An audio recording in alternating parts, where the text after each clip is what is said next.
Madame, Monsieur Monjalon, cabinet de géomètre expert. Je vous en prie, rentrez. Pour le diagnostic électricité. Allez-y. Merci, pardon. Posez vos affaires là-bas. Merci bien. Bon, je vous ai apporté, comme vous me l'avez demandé, mon attestation d'assurance et la copie de ma certification. Donc si vous voulez jeter un petit coup d'œil pendant que je prépare mes affaires.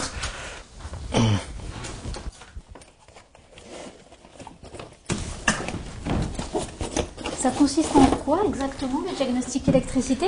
Alors, le diagnostic électricité, ça consiste à identifier par une série de mesures, d'essais et de contrôles visuels tous les défauts susceptibles de compromettre la sécurité des personnes. D'accord. Par contre, c'est en aucun cas un contrôle de conformité vis-à-vis d'une norme quelconque.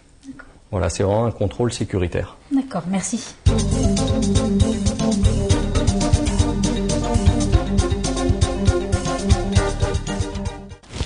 Monsieur Monjalon, vous avez besoin de moi ou je peux faire autre chose? Ouais, je vais avoir besoin de vous parce qu'il va falloir que je visite la maison et que je trouve le compteur, le disjoncteur. Mais avant ça, pour la bonne marche du diagnostic, je vais être amené à couper le courant.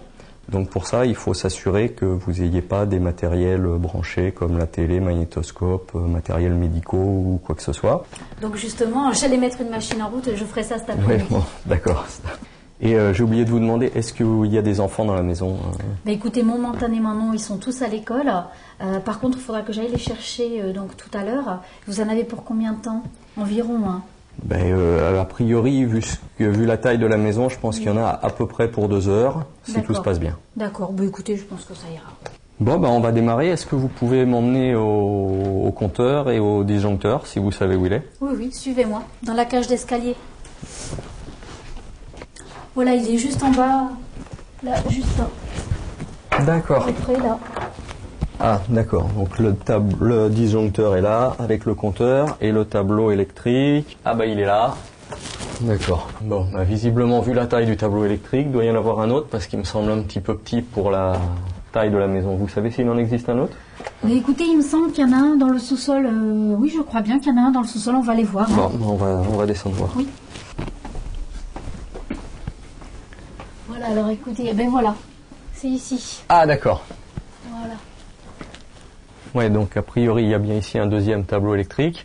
Et puis là, justement, doit y avoir, on peut voir ici la prise de terre. Ça sert à quoi exactement, la prise de terre? Alors la prise de terre, ça marche un petit peu comme une sortie de secours préférentielle pour les courants par défaut.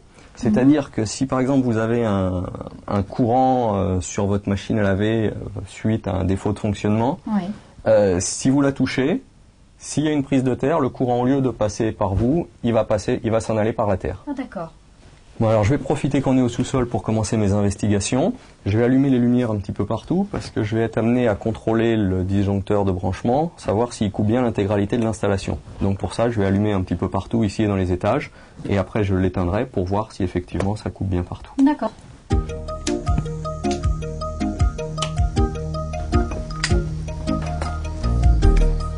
Là où? Parce qu'il y a 2 étages. D'accord.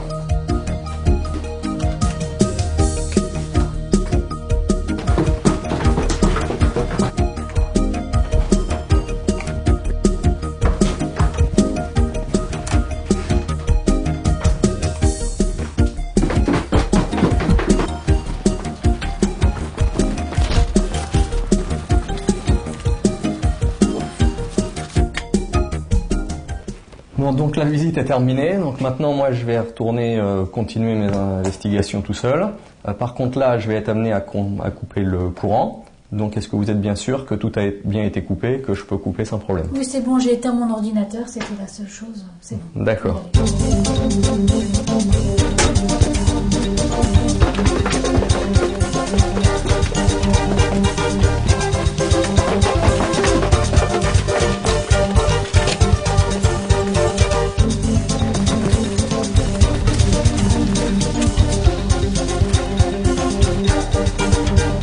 Bon, donc on va remettre la lumière. Voilà, donc maintenant on va s'occuper du disjoncteur de branchement et du compteur. Donc on voit qu'on a un compteur électrique qui est 15,90 ampères avec un courant de réglage de 60 ampères. On a un disjoncteur différentiel 500 mA. Voilà, donc et on va cocher maintenant sur sur la grille de contrôle. Donc on a 1590 réglé sur 60 ampères. Et puis on va aller s'occuper de vérifier la prise de terre.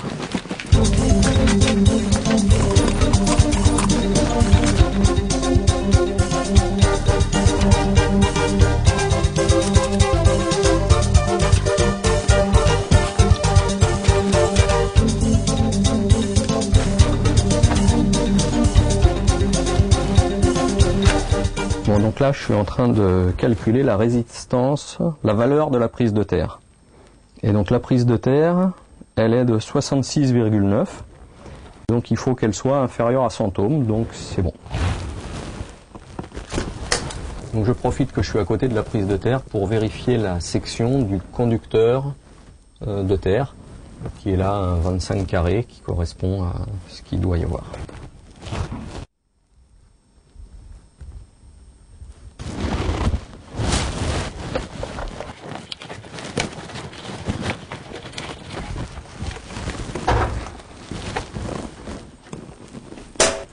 Alors là, je vais démonter la partie aval du disjoncteur de branchement.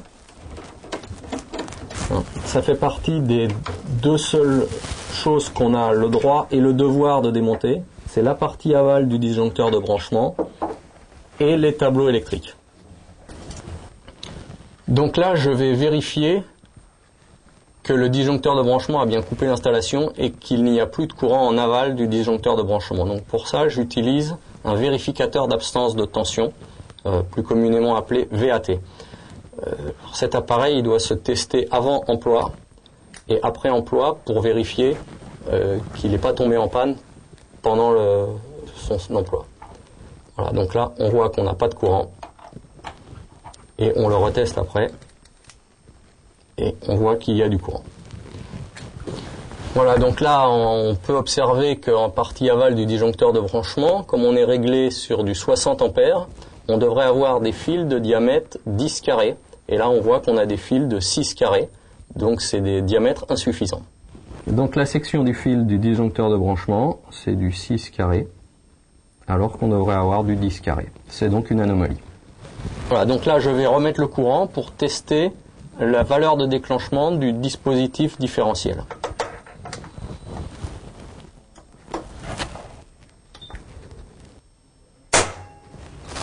Voilà, donc il a déclenché à 450 mA, ce qui est bien inférieur à 500 mA. Donc je vais refermer la partie aval du disjoncteur de branchement. Et je vais aller m'occuper du tableau électrique.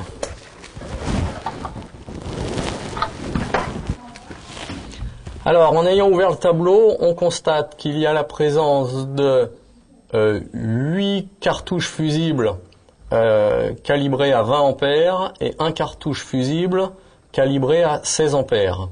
Donc on doit vérifier la section des fils qui sont raccordés sur ces cartouches fusibles.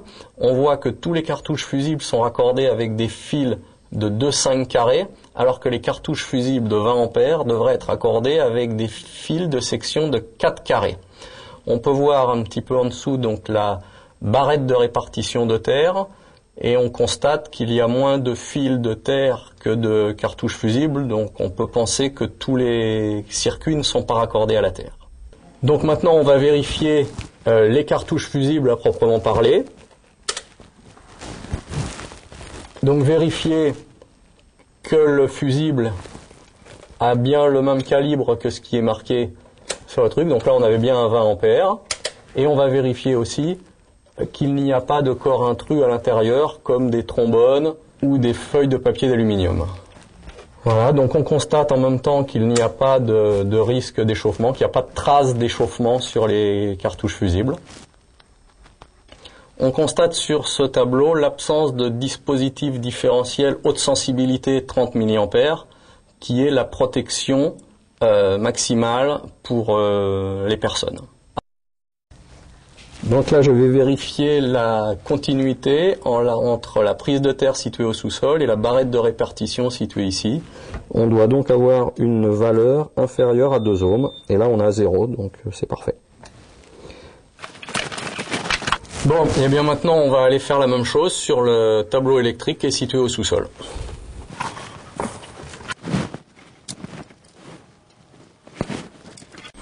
Bon, donc maintenant on a fini les tests sur les tableaux, donc on va remettre le courant et on va s'occuper maintenant de la continuité de la terre sur l'ensemble de l'installation.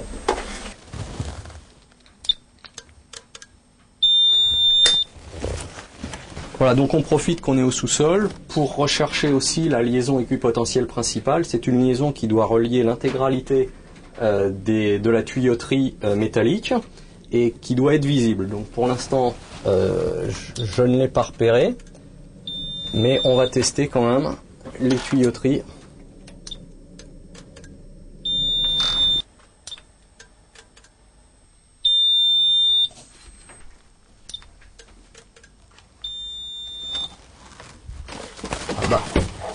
On peut constater ici la présence d'une partie de la liaison équipotentielle principale.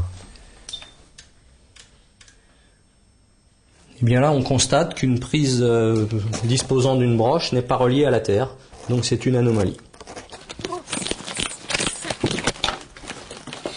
Donc là, on peut voir que c'est une prise qui n'a que 2 pôles, donc on n'aura pas besoin de la tester. Voilà, et donc dans les salles de bain et les salles d'eau, on doit vérifier l'existence d'une liaison équipotentielle supplémentaire qui doit relier toutes les masses métalliques. Et là, on n'en voit pas de traces. Voilà. Par contre, la liaison, la continuité existe.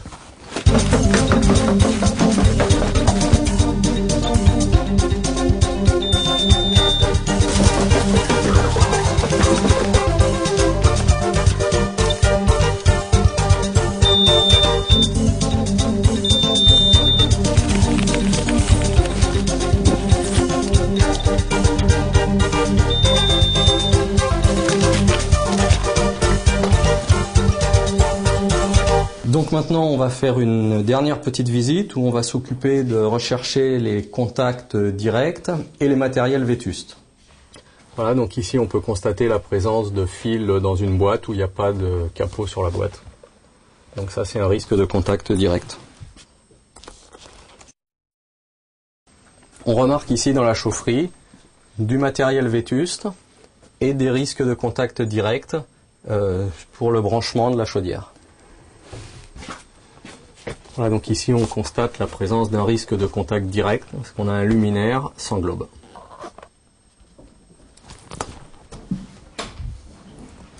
Voilà, donc dans la salle de bain maintenant on va contrôler les zones et voir s'il n'y a pas de matériel interdit dans certaines zones.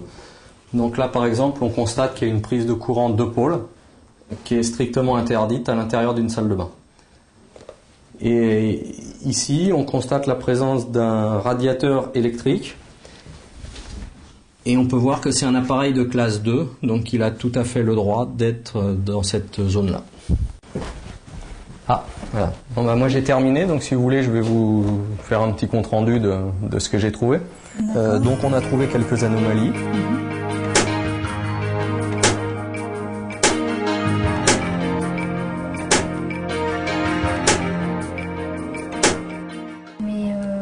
Donc vous allez me l'envoyer sous un compte rendu, c'est ça? Tout à fait, tout à fait. Et dans le compte rendu, en plus, on vous précisera un petit peu que pour remédier à toutes ces anomalies, il y a des possibilités de mettre un disjoncteur différentiel haute sensibilité 30 mA qui serait une sécurité absolue. D'accord. Mais est-ce que tout ça, ça va m'empêcher de vendre ma maison? Non, bien sûr que non. C'est un diagnostic essentiellement informatif, mais au moins en ayant ça, l'acquéreur il aura une liste relativement précise de ce qu'il doit faire, encore une fois, pour mettre son installation et les personnes qui vivent dedans en sécurité.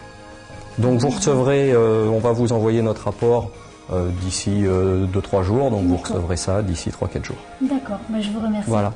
Eh bien madame. Au revoir. Au revoir.